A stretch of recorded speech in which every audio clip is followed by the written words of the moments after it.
작년 한 해 동안 한국이 압도적인 1위를 한 게 있습니다. 수소차 판매 대수인데 지금 보시는 게 작년 국가별 수소차 판매량이거든요. 한국이 8,500대를 넘으면서 1위를 차지했고요. 미국은 한국의 절반도 안 됩니다. 친환경차 강국이라던 일본은 4분의 1 수준이고 중국이랑 유럽은 비교가 미안할 정도입니다. 한국이 1등을 하니까 당연히 현대차도 1등을 먹었습니다. 수소차 시장 점유율 중에 54%를 가져갔거든요. 현대차랑 수소차로 경쟁한다던 토요타는 34%밖에 안 되고 포토는 중국 브랜드거든요. 베이징 현대로 유명한 베이징 자동차 그룹의 자회사인데 여긴 점유율이 2%밖에 안 됩니다. 혼다는 1.7%고요. 자, 여기까지만 보면 와, 우리나라 대단하다 이런 소리가 절로 나오는데 이걸 보면 글쎄요, 작년 글로벌 전기차 판매량이 666만 대에 달한다고 합니다. 그동안 수소차는 2만 대도 안 팔린 거죠. 아니, 이 정도면 그냥 안 만드는 게 낫지 않나? 전기차가 있는데 굳이 수소차를 만들 이유가 있나? 이런 생각이 드실 겁니다. 그래서 오늘은 수소차를 만드는 이유를 살펴보겠습니다.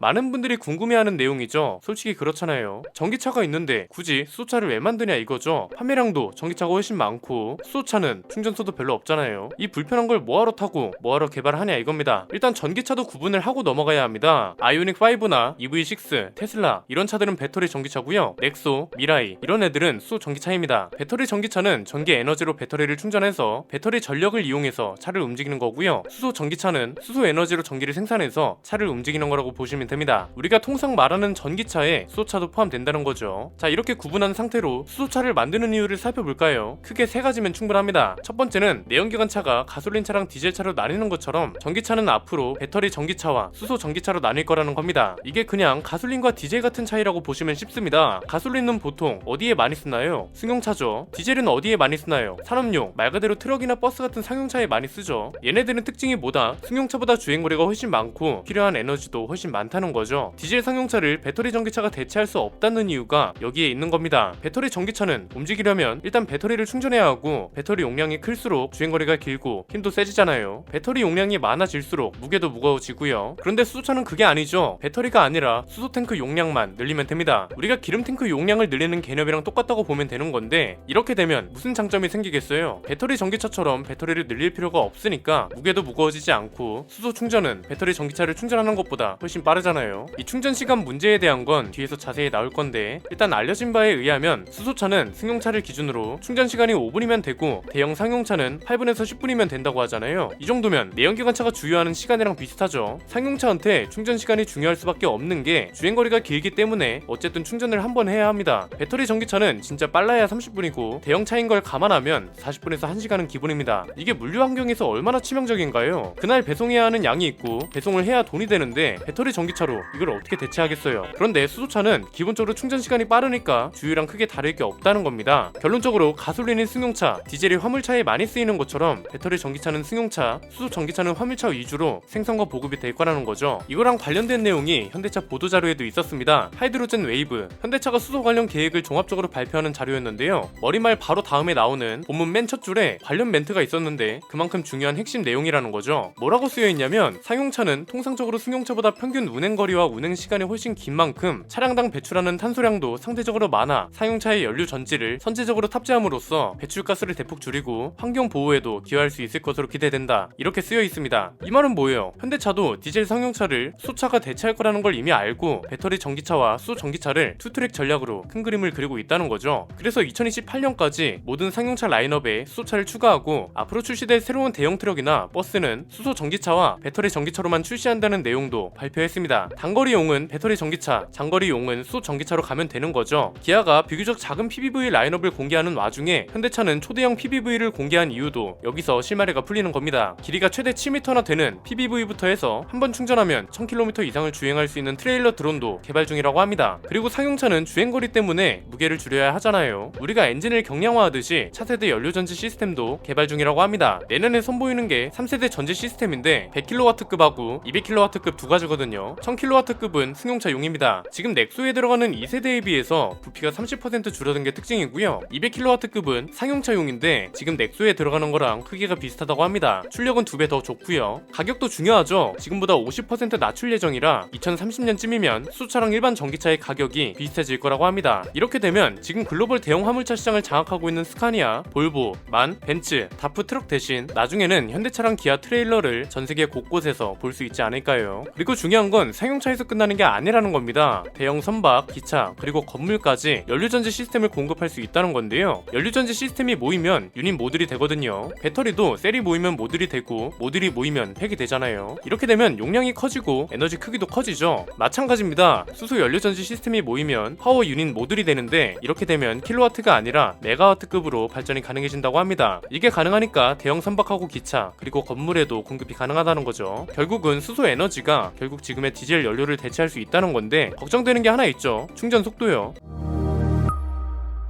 두 번째는 우리가 생각했던 것보다 빠르게 수소차 충전 시간이 개선되고 있다는 겁니다. 수소 충전이 가장 큰 단점이 뭐였나요? 충전 시간은 빠른데 충전 대기 시간이 길다는 거죠. 제가 뼛속까지 문과이긴 한데 이걸 좀 쉽게 설명해 드리려고 공부를 좀 해봤습니다. 수소 충전은 고압력으로 해야 합니다. 우리가 풍선에 바람을 불 때 펌프를 한 번 누르면 바람이 쫙 빠지면서 펌프 안에 있는 공기 압력이 낮아지죠. 그래서 공기를 모으고 압력을 채우기 위해서 어떻게 해요? 펌프를 당기죠. 마찬가지입니다. 수소도 충전을 한 번 하면 충전기 압력이 빠집니다. 그러면 이 압력을 다시 채우기 위해 기다리는 겁니다. 이게 기본 10분이라고 합니다. 이게 반복되면 반복될수록 충전기의 압력이 낮아지겠죠. 당연히 충전이 안 될 뿐 아니라 충전 가능한 용량도 작아집니다. 넥소에 들어가는 수소 용량이 6.5kg입니다. 충전기 압력이 700바 아래로 떨어지면 3kg밖에 충전이 안 된다고 합니다. 왜냐면 압력이 높다는 건 그만큼 많이 압축했다는 거잖아요. 압축을 하면 할수록 부피가 작아지니까 같은 연료통이라도 더 많은 충전이 가능한 거고, 압력이 낮아지면 그만큼 부피가 늘어나니까 같은 연료통이라도 충전량은 더 적어지는 거죠. 더 쉽게 말하면 그겁니다. 우리가 배터리 전기차는 겨울이 쥐약이라고 하잖아요. 배터리 전기차는 추위에 취약하다면 수소 전기차는 압력에 취약하다고 이해하시면 됩니다. 혹시나 이 설명에 추가가 필요하다면 지나가시는 이과생분들 댓글로 도와주시면 감사드리겠습니다. 자, 일단 이런 이유 때문에 수소차는 경쟁력이 없구나 싶으셨을 텐데 이게 빠르면 올해부터 크게 개선될 거라고 합니다. 어떻게 가능한 건가 봤더니 지금은 수소가스를 주입하는 방식이거든요. 올해부터 액체 수소를 주입하는 방식으로 바뀐다고 합니다. 이렇게 되면 그냥 일반 주유소랑 똑같아진다고 보시면 됩니다. 지금은 수소 충전기에 충전 노즐이 하나밖에 없습니다. 그런데 액체 수소 충전식으로 바뀌면 충전기 세트 하나에 충전 노즐이 6개나 된다고 합니다. 기체 수소를 저장하면 단점이 또 하나 있죠. 탱크에 수소를 300kg밖에 못 넣는다는 거예요. 그런데 에콰플랜트는 액체 수소를 1톤 이상 저장할 수 있다고 합니다. 승용차 한 대에 수소가 6.5kg 정도 들어가니까 하루에 한 번 이상 빈 탱크를 채워 넣을 일도 없어진다는 겁니다. 지금은 주유소 가격보다 리터당 가격으로 표시되는데 머지않아서 그램당 가격으로 표시되지 않을까 싶네요. 이렇게 되면 배터리 전기차보다 장점이 뚜렷해진다는 겁니다. 배터리 전기차는 충전기 하나당 충전선이 많아야 2개입니다. 그리고 충전하는 차가 많을수록 충전기 전력량도 나눠 쓰게 되는 거니까 그만큼 충전 속도도 느려지고요. 그런데 수소 충전기는 주유기처럼 노즐을 연결할 수 있으니까 충전기가 아니라 충전소 단위로 운영이 가능하다는 거고요. 이렇게 되면 주유소처럼 회전율도 빨라지고 차지하는 공간도 적어지니까 수소차를 타지 않을 이유가 없어지는 거죠. 그래서 충전소도 엄청 많이 늘어날 예정이라고 합니다. 지금은 대도시를 중심으로 전국에 130개밖에 없거든요. 그런데 올해 310개로 늘어날 예정이라고 합니다. 세 번째는 우리가 배터리 전기차에 집중하고 있어서 그렇지 국가별로 수소차 정책도 엄청 적극적이라는 겁니다. 수소차도 결국 보급이 늘어날 수밖에 없다는 거죠. 우리나라만 봐도 주요 정부 부처의 예산이 대부분 수소 산업 중심으로 편성되어 있습니다. 환경부는 수소차 보급에 8,930억 정도를 쓸 예정이고요. 산업통상자원부도 수소 산업 구축 사업에 51억, 수소 유통 기반 구축 사업에 129억, 수소 충전 인프라랑 안전관리 기술 개발에 82억을 쓰도록 예산이 편성됐습니다. 그리고 과학기술부는 수소 원천 기술 개발에 76억을 투자하고 수소 생산과 저장 분야 지원을 강화할 거라고 밝혔고요. 국토부는 수소 시범 도시에 245억 원을 투자할 예정이라고 합니다. 해양수산부도 수소 암모니아 선박 기술 개발에 올해부터 2031년까지 2,540억을 투자하고 그린 수소 생산 기술 개발에 250억을 투자할 예정입니다. 이런 걸 배경으로 최근에 뭐가 생겼나요? 국내 최초로 평택시에 탄소 중립 수소 복합지구가 구축되고 있죠. 수소 생산 같은 게 이뤄지는 수소 특화 단지, 그리고 이 특화 단지에서 생산한 수소 에너지를 사용하는 수소 도시, 수소 항만 이렇게 구성됩니다. 현대차가 말한 것처럼 건물도 화석 연료가 아니라 수소 에너지를 쓴다는 거죠. 우리나라만 그럴까요? 독일은 국가 수소 전략을 발표했고 연방 정부 차원에서 수소장을 개발하고 있다고 합니다. 그래서 기술 개발을 위한 투자도 진행 중이고요. 유럽 연합도 수소 경제 전략을 세우고 모든 산업 분야에서 수소를 활용한다고 선언했습니다. 미국은 에너지부 주관으로 수소 프로그램을 발표했습니다. 이 발표 이후에 바이든 정부에서 2035년까지 수소버스 17,000대를 도입하기 보급하겠다고 밝혔고 수소차는 2030년까지 100만 대를 보급하겠다고 했습니다. 중국은 2035년까지 수소차를 누적 100만 대까지 보급하고 일본은 2030년까지 수소차를 80만 대 보급하겠다고 했습니다. 여기에 수소 충전기는 900개까지 늘릴 거라 했고요. 배터리 전기차보다 목표치가 낮은 이유는 아까 말씀드렸죠. 주변국들도 수소차는 상용차에 최적화되어 있다는 걸 아는 겁니다. 이쯤 되면 우리나라랑 현대차가 대단하게 느껴지지 않으세요? 일론 머스크가 수소차를 만드는 건 멍청한 짓이야 이딴 말로 현대차를 대놓고 깠잖아요. 그런데 항상 이런 말을 들을 때는 그 말을 하는 사람의 위치나 입장이 어떤지를 따져야 합니다. 일론 머스크는 배터리 전기차 회사 대표니까 이런 소리를 하는 거죠. 이런 게 기술 선도가 아닐까요? 지금 이따가 어떤 시기냐면요, 테슬라도 본격적으로 떠오르기 시작한 게 얼마 안 됐습니다. 주식 차트만 봐도 나옵니다. 주식이 급등한 게 2020년 하반기부터거든요.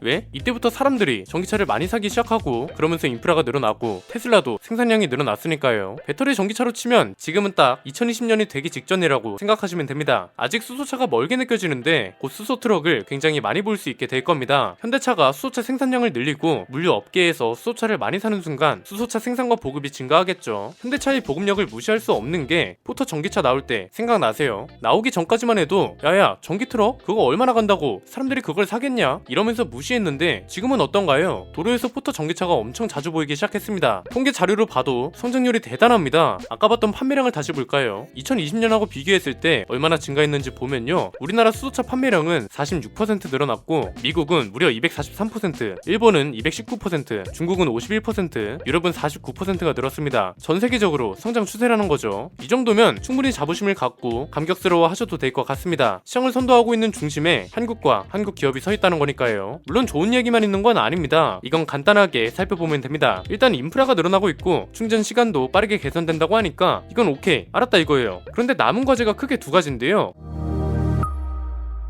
첫 번째는 관련 법령을 빨리 개선해야 한다는 겁니다. 정부도 관련 예산을 지원해 준다니까 반은 됐는데 문제는 관련 법령 개정 속도가 느리다는 거죠. 수소차 관리법이 아니라 건물 규제 같은 게 발목을 잡고 있습니다. 국토부 발표 자료를 보니까 부지 면적이 문제라고 합니다. 왜냐면 LPG 충전소나 주유소를 수소 충전소로 바꾸려면 기존 시설물 외에 추가로 필요한 여유 면적이 661제곱미터 이상, 단독 부지인 경우에는 약 1322제곱미터 이상이 필요하다고 합니다. 그래서 국토부가 이걸 완화하겠다고 밝혔는데 문제는 이게 끝이 아니라는 겁니다. 국토의 계획 및 이용에 관한 법률 시행령 71조에 따라서 용도지역 안에서의 건축 제한이 또 있다고 합니다. 제1종 전용 주거지역, 제2종 전용 주거지역, 자연환경 보전지역 뭐 이런 것 때문인데 전문 용어는 관료들만 알면 되는 거고요. 그냥 쉽게 말하면 그런 겁니다. 수소 충전소를 짓고 싶어도 관련 법령들 때문에 짓지를 못한다는 겁니다. 이게 빨리 개선되어야 하는 이유는 간단합니다. 우리나라가 수소차는 제일 많이 팔리고 있는데 인프라는 하위권입니다. 이건 무슨 말이에요? 일단 정부는 수소차를 만드는 대기업이 충전소를 빠르게 구축할 수 있도록 관련 법령을 안전범위 내에서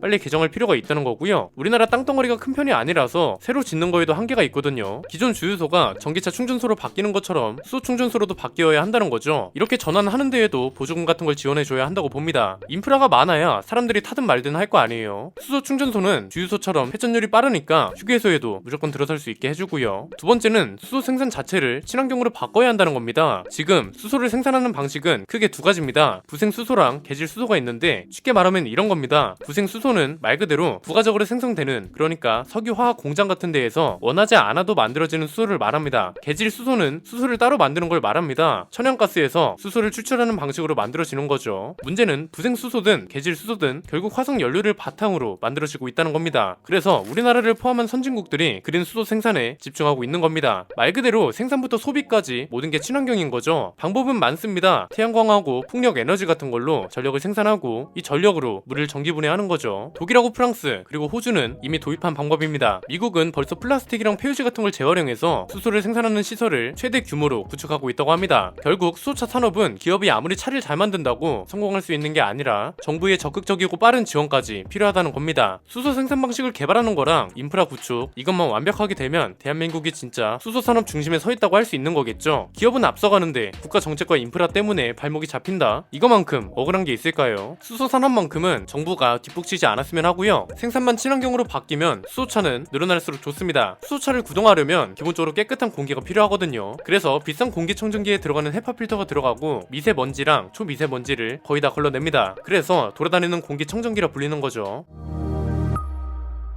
전국의 모든 버스랑 택시 그리고 화물차가 친환경으로 생산되는 수소를 사용한다면 공해 걱정도 빠르게 없어지지 않을까 싶습니다. 오늘 내용은 여기까지입니다. 배터리 전기차가 있는데 수소차를 만드는 이유라는 질문에 대한 답이 충분히 되셨길 바랍니다. 김승현 안PD의 스포일러 안PD였습니다. 감사합니다.